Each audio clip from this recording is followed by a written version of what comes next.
Ladies and gentlemen, welcome back to another episode of the Eclectic Life Podcast.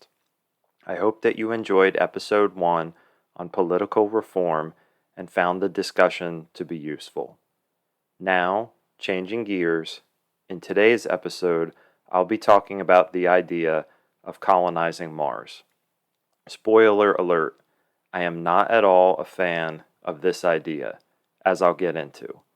However, it's still an interesting and relevant topic to explore, as some people are still pushing for this to happen. The idea for this episode came from a conversation I had with a relative. I felt quite surprised by his enthusiasm for Earth 2.0 and even more surprised by some of his responses to my questions. By the end of the conversation, I felt deeply concerned, disturbed even, about this pro-Mars type of thinking. Surely he couldn't be the only one with these views. That was a tough pill to swallow, knowing that there are probably millions of others who are strangely in support of an idea that hasn't begun to adequately address the numerous financial, environmental, social, political, and structural challenges that come with colonizing another planet. My sleep was uneasy that night, and the roots for this episode began to grow. Around this time, I was also reading an interesting book that captured my attention and connected me back to the conversation with my relative. Notes from an Apocalypse by Mark O'Connell was a great nonfiction text that connected themes like futurism, survivalism, big tech, psychology, social justice, and climate change. The book, although not specifically about colonizing Mars, fits nicely into this conversation. In O'Connell's book, the forces that are pushing to colonize Mars are the same forces that are trying to use money and privilege to outrun climate change, or any type of apocalypse for that matter, right here on Earth. His book does a nice job at letting you peek behind the curtain and gain insight into the thinking of powerful individuals who, as you can probably guess, are solely concerned about their own survival. The part that concerns me, whether I'm talking about the conversation with a family member or O'Connell's book, is this what I would call a perceived need or desire to hastily push forward with something that hasn't been well thought out. It's pushing forward with something that will be most certainly only available to a select few, whether building a fortified compound in the mountains of New Zealand or building a colony on Mars. People should be gravely concerned with these ideas because they make no real attempt to save all of society, just a very small group of individuals who were undemocratically chosen and deemed worthy. Notes from an Apocalypse is worth reading in order to gain a different perspective on survivalism and why people prepare in general. Whether it's climate change, a zombie apocalypse, or colonizing Mars, people are motivated to prepare for these things. It's important to understand the how and the why so we can have a conversation as a society in order to better prepare for whatever the future holds. Finances. So, back to Mars. One of the very first questions we should ask ourselves is what would it cost to make this happen? The numbers are scary high and very much all over the place. It's difficult to estimate something so abstract as starting a society on another planet. In a 2016 speech before the International Astronautical Congress, tech billionaire Elon Musk stated that sending humans to Mars would cost around $10 billion per person. Let me say that again. $10 billion per person. Think of it this way. A colony of 100 people would cost $1 trillion just to transport them to Mars. That price tag doesn't include any essentials like specialized construction materials to build permanent shelters, a permanent interplanetary supply chain, food, medical care, scientific equipment, communication systems, or a host of other important items. The price of such an endeavor quickly spirals out of control. In 2019, Musk tweeted an estimated price for setting up a city on Mars. The price tag? Up to 100 trillion. Again, think of it this way. US GDP is approximately $25 trillion. So, it would take up to 4 times the economic value of the world's largest economy just to set up a colony on Mars. Total global GDP for the entire world is somewhere around $100 trillion. So, it could cost all the money from all the world's economies to set up a city on Mars. Let that sink in. If we're going to talk dollars and cents, then let's talk about something that actually makes sense. Spending money to solve problems that we have right here, right now, on Earth. If we can pump billions or trillions of dollars into open-ended Martian adventures, then we can absolutely afford to solve problems that billions of people struggle with. Problems like hunger, poverty, homelessness, or affordable health care. We can also afford to redesign our entire energy system so it can run on renewable energy infrastructure. Remember that thing called climate change? Yeah, it's still happening. Something even as mundane, yet incredibly important, as replacing all the lead pipes in our drinking water supply throughout the country. That's also realistically achievable if we're willing to spend even more money sending people to Mars. What I'm saying is that ungodly amounts of money can be better spent on Earth-based projects that will have immediate, positive impacts for everyone. Seems like an easy choice to me. Risk to humans. If the money argument didn't win you over for abandoning the colonization of Mars, perhaps this will change your mind. Mars itself is extremely dangerous to human life. The first few waves of humans sent to the Red Planet will essentially be human guinea pigs, real people sent to an inhospitable planet with an unknown number of risks that can easily result in death.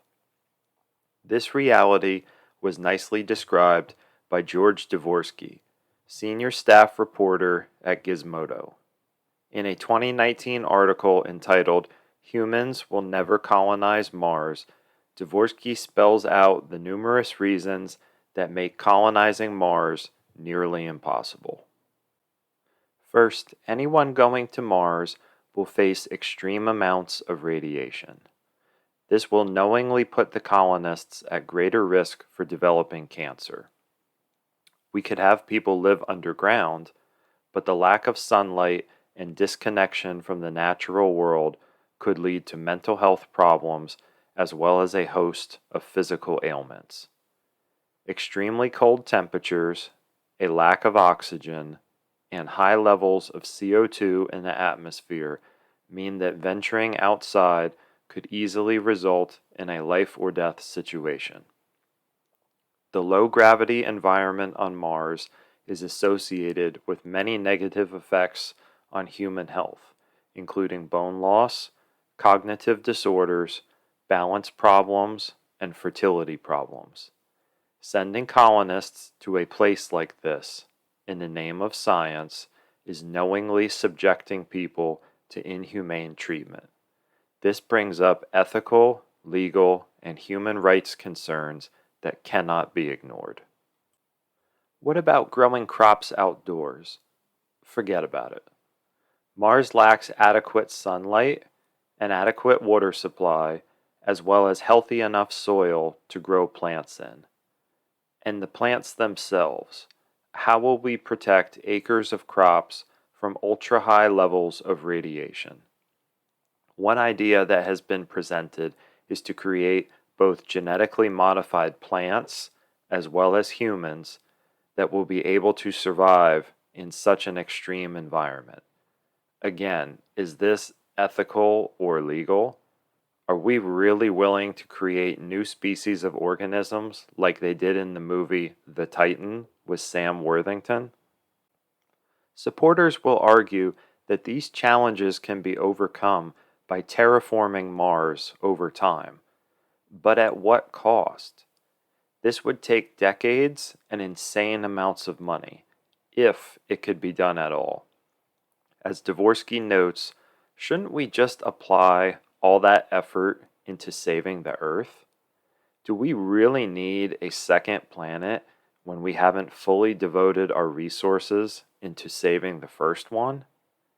If people are truly what we care about, then we have to agree that sending people to Mars isn't in their best interests. The human cost is just too high. Exopolitics. If you are unfamiliar with the topic, don't worry, you're not alone. Exopolitics is an emerging and controversial field of study, sometimes referred to as galactic diplomacy. Australian scholar and author Dr. Michael Salla is the face of the movement. Salla asserts that if extraterrestrial life exists in the universe, and humans are to one day interact with it, then we need to have policies in place that will allow for mutual cooperation and the peaceful exchange of ideas and technology. This field of study assumes that extraterrestrial life already exists, and therefore we shouldn't wait until we find it to decide how to proceed. To avoid catastrophic misunderstandings and keep the lines of communication open, we need to adopt specific policies now, not later. Whether you accept the idea of alien life or not, Salla's work brings up valid points. If we're going to colonize Mars, shouldn't we have a plan in place in case someone is already there? If our political leaders are unwilling to have those serious what-if conversations about alien life, then should we really be considering going to Mars at all? Not having these conversations is just plain foolish. Exopolitics is nothing more than diplomacy and contingency planning, so I'm not sure why it wouldn't be a central part of the conversation about Mars. One of the things that worries me greatly is what would happen if we tried to colonize Mars and we did in fact find out that other advanced life forms were already living there. When I asked this question in the conversation with my family member, he flatly replied, "We'd probably kill them. That's what we do. We would kill them and take control of Mars." You can imagine what my face looked like after that response. It got me thinking, though, is this really who we are? Is this really our plan? After traveling millions of miles from Earth and making contact with a highly advanced civilization, we can best represent the human race by deciding to kill these beings to take their space rock? I'm sorry, but the idea of that, how human beings could be so painfully stupid and embarrassingly foolish, is deeply disturbing on a level that I can't fully articulate in words. The question I'm really asking, I suppose, is, are we willing to start a war with an unknown species just to occupy a rock in space that we don't really need? Have we learned anything from the past, from any of our wars here on Earth? Would encountering aliens really be any different from how we treated Native Americans when the first white colonizers arrived? If things did play out the same way, and we acquired Mars at the expense of the Martians, what does that say about us as a people? If we haven't learned a damn thing over the years about acknowledging the mistakes of the past and not repeating them, then what the hell are we doing in space? I would argue that if we as a society cannot adequately answer these questions, or we are unwilling to answer them, then we have no business going to Mars. Exopolitics must be a part of the ongoing conversation.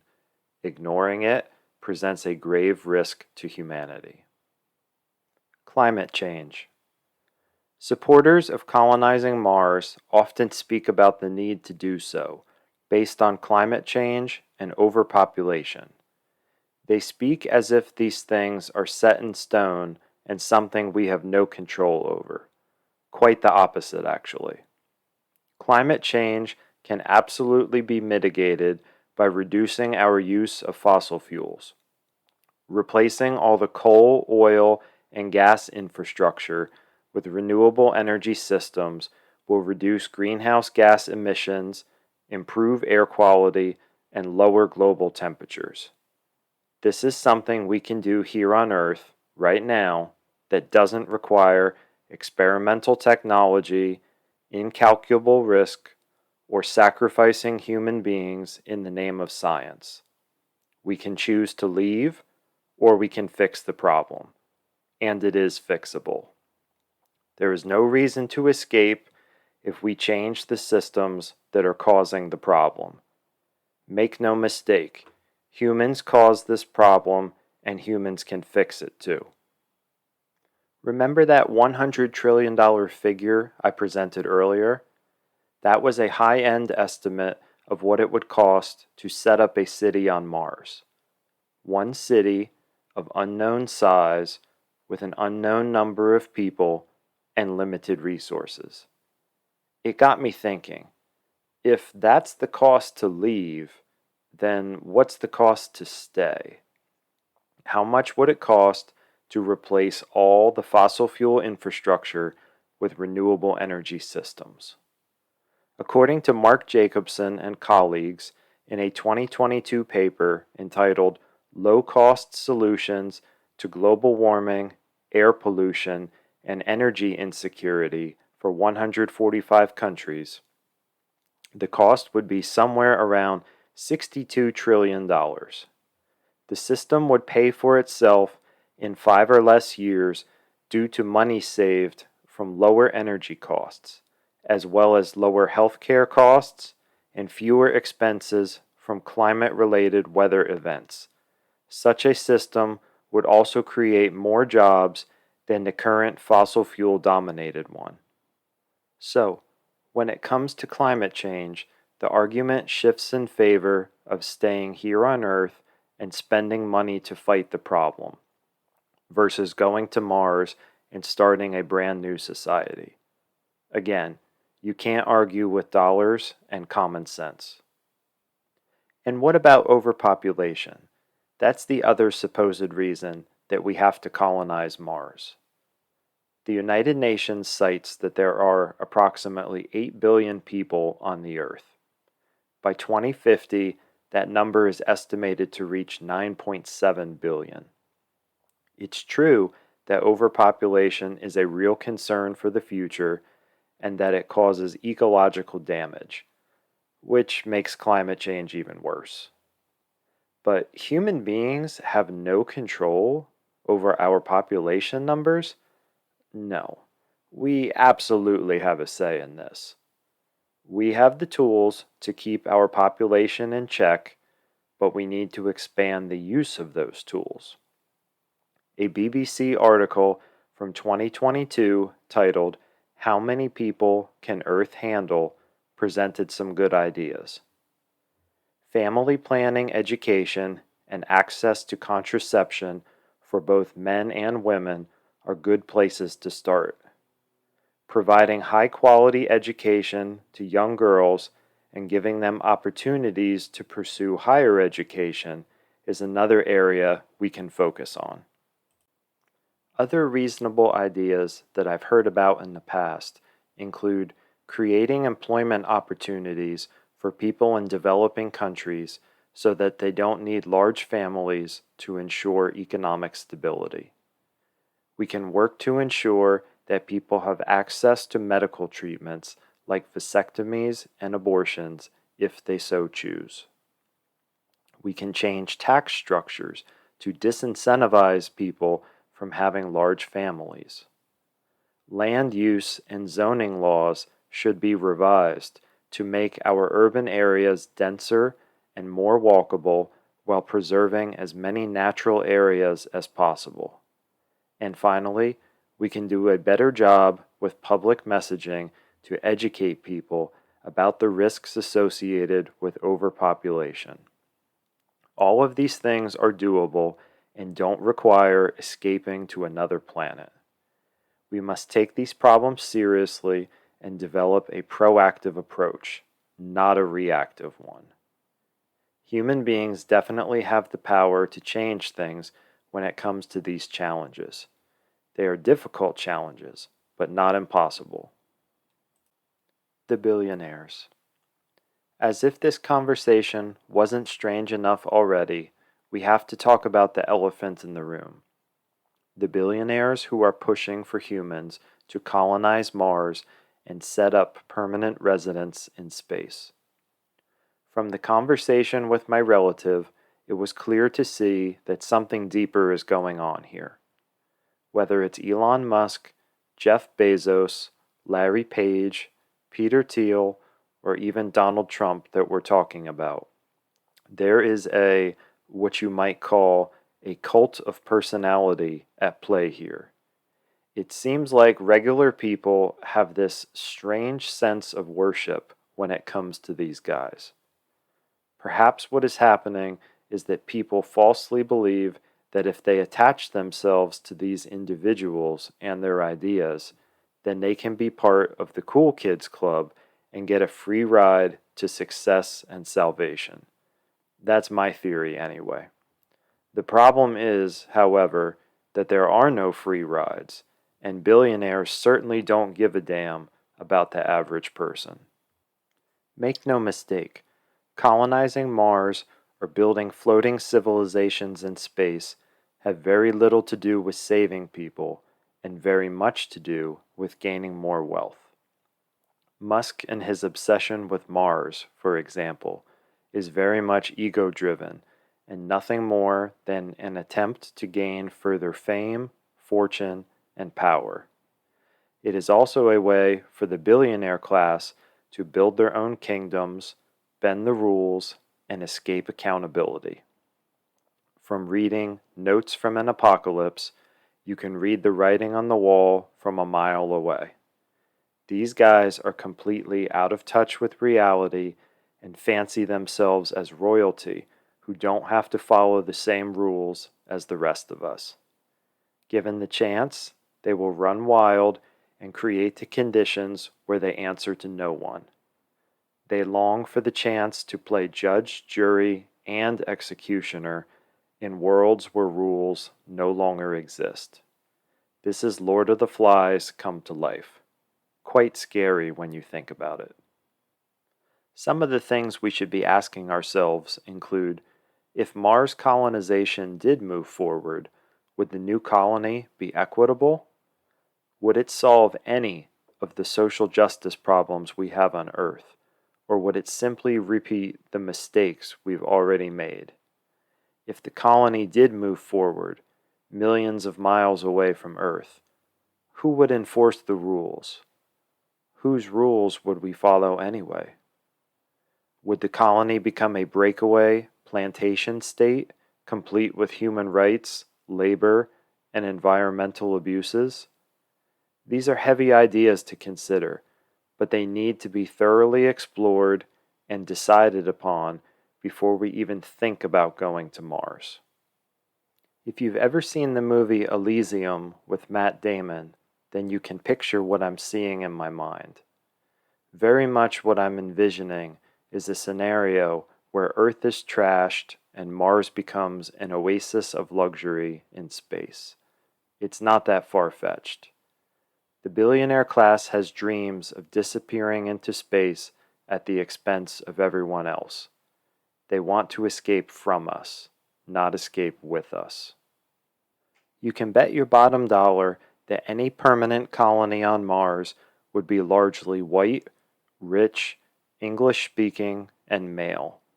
There would be very little diversity and very little exposure to the real-world problems that 99% of the people face. So yeah, Elysium could realistically happen. But if we can see this, and people still support the warped fantasies of the billionaires, what does this say about us? What does it mean that we are putting so much faith into billionaires and relying on escapism as a way to deal with our problems? This isn't good. It isn't good at all. A better approach, I believe, is one where we stop the savior complex, stop the obsession with rich people, and actually get to work fixing our global issues so that we don't have to leave the earth. In the words of poet June Jordan, we are the ones we have been waiting for. We can do this. We must do this. And it starts with disconnecting ourselves from people who never truly cared about us anyway. Geopolitics. Colonizing Mars isn't as cut and dry as you think. If we go there and make it happen, who is we? Is this just a United States-backed project, or are other countries involved? If many countries are involved, then it's going to get complicated. Who would own Mars? And how do you have ownership over an entirely new planet? As I mentioned earlier, what happens if someone or something is already living there? Are we willing to walk away and forego ownership after spending that much money? Military bases would be another sticky subject. If we did start putting military installations or even nuclear weapons on Mars, who would they be pointed at? And might that not trigger conflicts both in space and back here on Earth? The problem with militarizing and weaponizing Mars is that we're pushing ourselves further down the path to war, at a time in our evolution when we need to be moving in the opposite direction. If humans are truly destined to live among the stars, then we're also going to export the worst of our humanity with us? God, I hope not.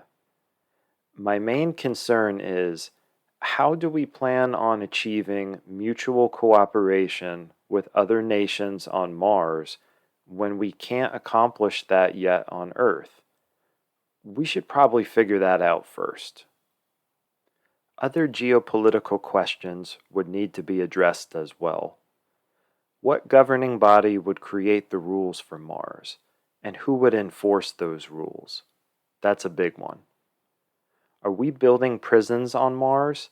And what do we do to make sure that Martian prisons don't end up like prisons here on Earth?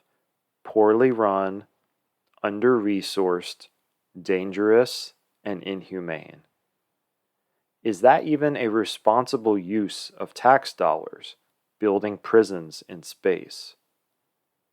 As you can see, this idea of a Martian adventure quickly falls apart when you think it through and understand the level of complexity we're dealing with.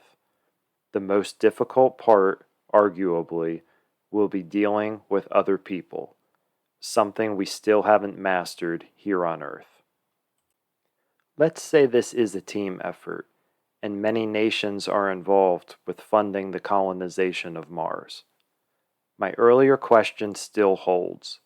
Is this a good use of our resources? Pumping all this money into Mars could be used to solve all of our problems on Earth. In fact, as we learned earlier, it would cost less to stay here and solve them.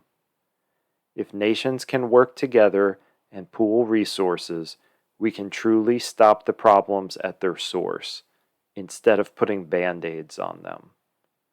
As they say in medicine, treat the underlying cause of the problem, not just the symptoms. Philosophical implications. This is the part of the discussion when my mind starts to wander. This is when I start asking questions that don't really have clear answers. I think it's important, though, that someone ask these questions and get other people thinking. I wonder if the billionaires ever ask themselves these types of questions, or did they just plow ahead with reckless abandon? I worry a lot about people, about who we are, what we do, and what we will do. If we go to Mars, are we mature enough as a species to live on another planet when we can't take care of our own? Something seems wrong about that, about getting away free after all the damage we've done here at home. Part of me thinks, actually all of me thinks, that we should stay here and face the music no matter what, even if that means going extinct. Why should we get to survive when we drove other life forms into extinction? Shouldn't we get a taste of our own medicine? After all, we trashed an entire planet. And if we drive ourselves to extinction, isn't that a glaring sign that our entire way of life isn't sustainable? We were meant to disappear from existence then. Another question I wrestle with is, how do we overcome racism, sexism, speciesism, greed, and tribalism before we venture out beyond Earth? We probably can't, but isn't that another glaring sign that humans are too juvenile to be setting up shop somewhere else? We're smart enough to create technology to travel into space, but we're not mature enough to move past all the isms that we've created. All the more reason for us to stay put and fix things here, including ourselves. I wonder, are we doing all of this dreaming about life in space as a way to avoid dealing with our own shortcomings? If so, what does that say about us? Would life on Mars be any better than life here on Earth in terms of quality of life for the average person? I don't see how it could be if we're unwilling to make any changes to who we are as people. Can we grow and evolve without facing our most urgent challenges here on Earth? I would argue that we have to face those things head on. It's a part of our story, a part of the fabric of who we are, woven so tightly into what it means to be an Earthling. Without solving these issues, aren't we just doomed to make the same mistakes again? Solutions and conclusions. Where do we go from here? How do we move forward in a responsible and realistic way? I hope by now you can feel a sense of urgency and see a need for fixing our problems at home. If we focus our efforts on solving Earth's problems, we have a realistic chance of resolving them, while improving the quality of life for billions of people. Whether it's climate change, overpopulation, income inequality, conservation, renewable energy, political stability, or sustainable agriculture that we're talking about, these things can be influenced through better policy choices. These are human-driven problems with human-guided solutions. We have a say. We should choose to say something that's loud and keep saying it until the problem is solved. While we're busy saving the world from ourselves, we also need to build legal frameworks to put the brakes on any off-planet colonization. There are too many unanswered questions and too many blank checks. The potential for abuse is extremely high. This is something that cannot move forward, should not move forward, because it makes no logical sense on a financial, moral, or societal level. If we're going to save people, then let's do the things that will actually save people and ensure that all life forms can continue to exist here on Earth.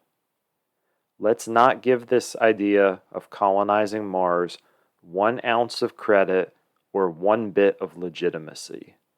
Call it exactly what it is, a power grab and yet another get-rich-quick scheme for a select few at the expense of many. If we're going to survive, if the Earth is going to survive, then we need a grounded approach to the future, not pie-in-the-sky ideas that leave most of us behind. I hope that you enjoyed this episode of the Eclectic Life Podcast and gained something from the discussion. If you did, please hit the like and subscribe buttons down below and share this episode with a friend. If one of your friends happens to be a politician, definitely send it their way so they can become familiar with the topic. You can also share your thoughts in the comments section below and continue the discussion.